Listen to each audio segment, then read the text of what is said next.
Hey guys, what's up? I just want to welcome you to my channel. My name is Bryce, and today I am going to kind of go through something that I've read recently, something that has been all over the manga recommendation videos and Reddit posts, Facebook posts, you name it. If I have been looking for a manga recommendation, this series has come up at some point, and I finally decided to give it a shot, and I just thought I would document it here for you guys to see. I am, of course, talking about BERSERK by Kentaro Miura.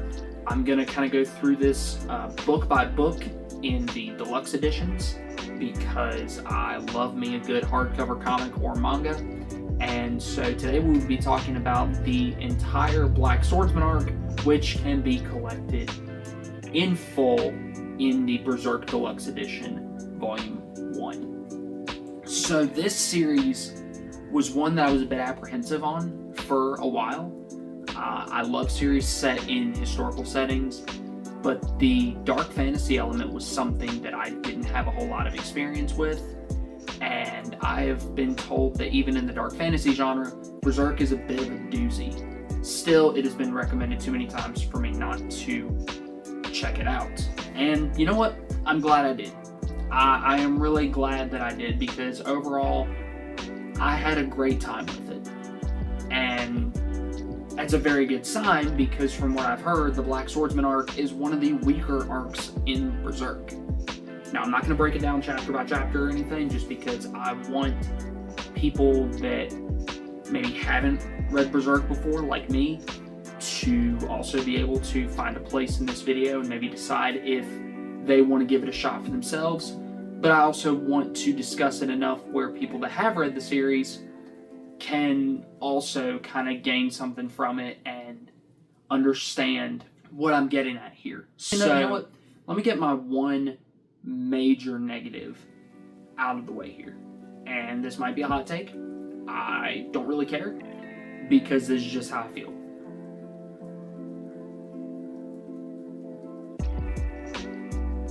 The first 5 pages of BERSERK, I think, is one of the worst openings in any sort of media that I've ever read.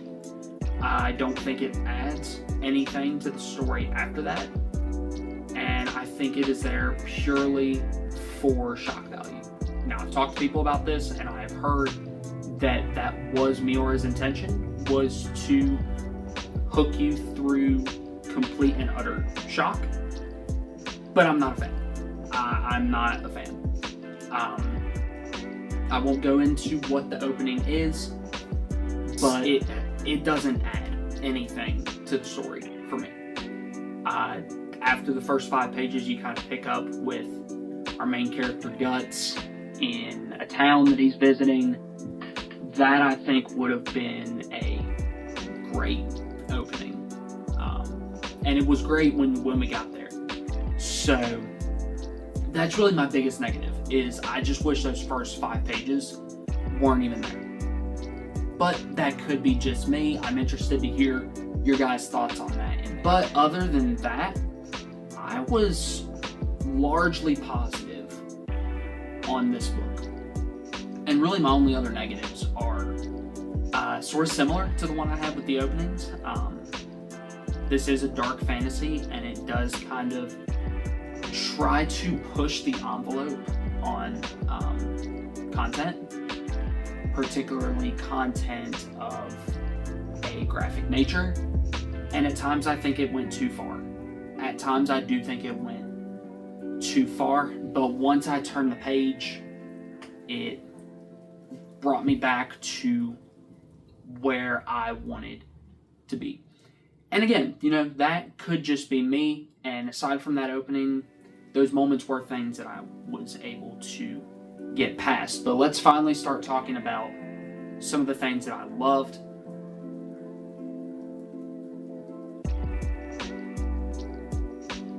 First of all, Guts, our main character, fantastic character from the get-go.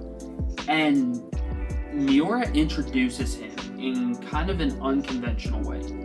when we first meet Guts, I don't know about you guys, I didn't really want to root for the guy. I did not really want to root for the guy at all. Had I not heard about this series so much, and had I not heard about the journey that Guts was going to go on, I would have thought we were meeting our villain. Genuinely, I would have thought we were meeting our villain. And I think that's brilliant. I really do. I think that's brilliant to show us first where Guts is and how he has sort of come to, in a lot of ways, embody the world that he's in and kind of give into that spirit and that tone of vengeance. And I have started the second deluxe edition, which goes into Guts' origin, and you learn very quickly in that arc that that version of Guts wasn't born, it was made.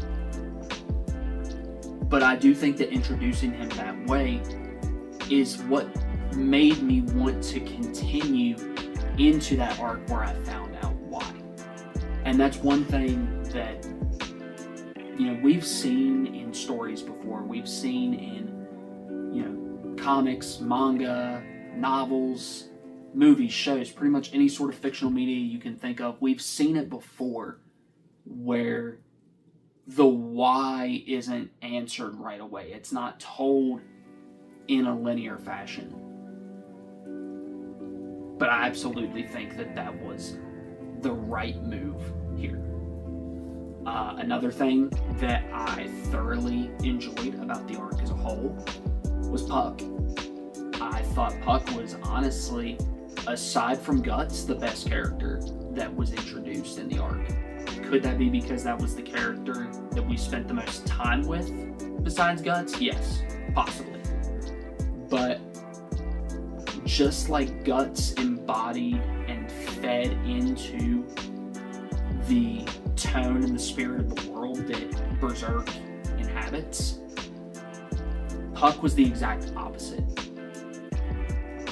If Guts fed into the darkness, Puck made sure we knew that there was still some light in this world.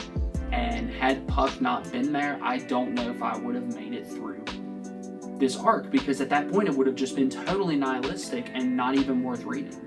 It would have just been nothing but darkness for the sake of darkness. But Puck shows us that there is a purpose to this, there is a reason to this, and there is a way for a character like Guts to overcome the place that he is at when we're introduced to him. And that's why I'm glad that they decided to pair them up, because I thought they bounced really well off each other. They fed really well off each other, even though Guts wanted nothing to do with Puck.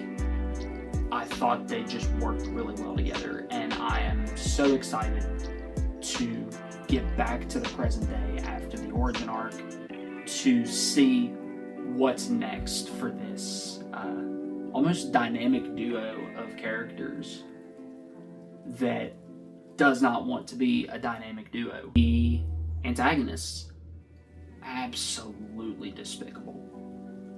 Absolutely despicable. So the two main antagonists are both municipal government leaders that have a little bit of a dark edge to them, and that's putting it lightly. I'm not going to go into what it is, but it very much embodies the idea of gaining the world at the cost of your soul, and that is something that I find utterly fascinating, and I find completely believable in villains like this. And that's one of the many things too. You'll find out very quickly on this channel that I'm a devout Christian. I have been my entire life. And moments like that and characters like that in Berserk honestly kind of helped me evaluate and even strengthen my faith in a lot of ways, which is another thing that I appreciate. But just sticking to the story, you can believe that villains like that would exist in this world, and it is horrifying in a lot of ways. It's extremely unsettling, but it gives you a reason to even root for somebody that seems as far gone as Guts is. Again, all of this is done to paint Guts in a particular light that could not be done just from looking at Guts. You know, there are characters in other series that I'll talk about as we go through this channel, but just sticking in the seinen manga realm, you can know who Thorfinn from Vinland Saga and Musashi from Vagabond are just by looking at them. You know, obviously they have their influences. You know, Thorfinn has Thor's and Askeladd. Musashi has Honiden, and I forget the other guy's name. Well, you know, Musashi has his influences too. But at the end of the day, they are who they are because of themselves. They actively chose to go down the paths that they went down. Guts is different. At least in this first arc, Guts is different because he was pushed. He was pushed down that path, wasn't given an option, and was basically told to adapt or die. And again, it's through villains like the municipal leaders that show you how hard characters like Guts can be pushed down that path, and it's characters like Puck that show that, you know, hey, maybe there's a chance he can come back. So I thoroughly enjoyed that. We did get introduced to some other villains towards the end of the arc that have a history with Guts. I've not gotten to what it is quite yet, but we do know that they have a history, and I'm really excited to see where that goes, where that history kind of takes us, that I'm in the process of learning in Volume 2, and just really seeing why there is such animosity between Guts and these other characters, known as the God Hand, that are so powerful that you wouldn't even think they would want anything to do with Guts. But yet they do. I don't know, it's extremely interesting, it's extremely intriguing. Kentaro Miura was a master storyteller already in this regard. It is really a shame that, you know, addressing the elephant in the room real quick, it sucks that we lost him in 2021, because if this is what he was doing at the beginning of the series, I can only imagine what he would be doing now if he were still with us. So, real quick, rest in peace, Kentaro Miura. But going further, some of the fantasy aspects as well, phenomenal. Absolutely phenomenal. And they were drawn exceptionally too. This is some of the best penciled artwork I have ever seen in my life. I've been reading comics since 2018 consistently, and off and on kind of my entire life. So I've had exposure to a lot of comic book artwork. I got into manga in 2024, and I've had a lot of experience with that as well. This is next level. This is next level. The amount of detail is unfathomable.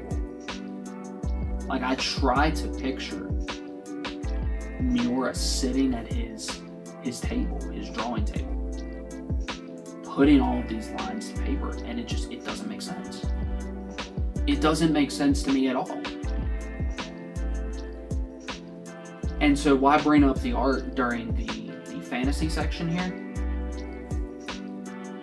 Because the art helps convey what type of fantasy exactly this is. This is a very monster-heavy fantasy. Like I said, it is a dark fantasy, and the detail and the line work in the art really help convey the tone. This is one manga where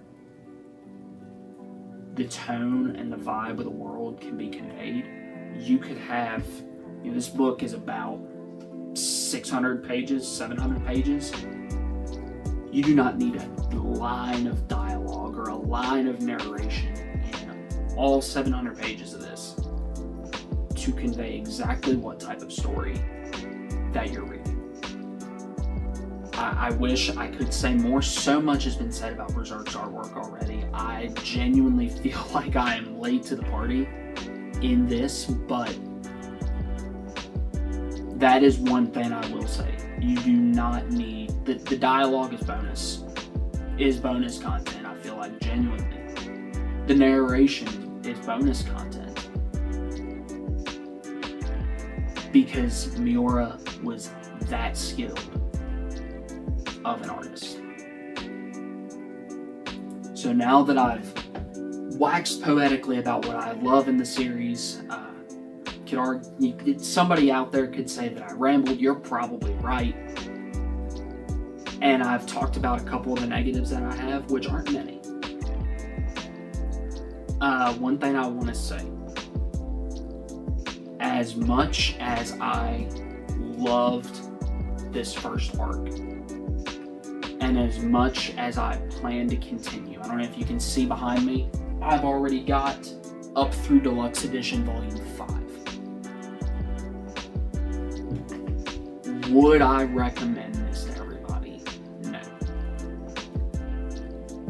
I sugarcoated a lot of stuff just for the sake of being able to talk about what I enjoyed. But it is important to check trigger warnings before entering the world of Berserk. Whether it be violence of whether it be war violence, sexual violence, pretty much any type of violence you can think of. It is important to go into this series cautiously and recognize the fact that as great of a time as I'm having with this so far, it's not for everybody. So I really wanted to mention that. I think it's important to discuss because not everything is for everybody. Sometimes you find a series that you love, but you cannot fathom how someone could not like that series or that book or even that writer or artist or mangaka because they're talented enough to do it all. You can't fathom how something couldn't be, how that thing couldn't be for someone. But sometimes it's not. I think Berserk is a prime example of that because I didn't think this would be for me. It's not the type of thing I usually read. And had a lesser talent other than Kentaro Miura been the one penning this story, I probably wouldn't have gotten past the first couple of chapters, if that. But, thankfully, it is Miura. And thankfully, he knew what he was doing. So, I think I'm going to wrap this up here. Again, thank you guys for sticking with me. If you've watched this far, this is my first YouTube video on this channel. It's my first video talking about comics and manga in this way. So if you enjoyed it, let me know. Please give me your honest feedback too. I am always looking to grow and improve, and I'm hoping you guys will stick around with me on this journey. I'm super excited to see where we can go from here. And yeah, I will happily be back to discuss Berserk Volume 2 with you guys. I'm already in the process of reading it, so be expecting that in the somewhat near future. And with that, I will catch you guys in the next one. Wait, before you go, if you enjoyed this video, please hit the like button, and if you want to stick around for more, feel free to hit the subscribe button as well. If you want to hear me talk even longer for some reason, you can find me on the Comic Talkers podcast, wherever you get your podcasts, and I hope you guys have a great rest of your day. I'll see you very soon.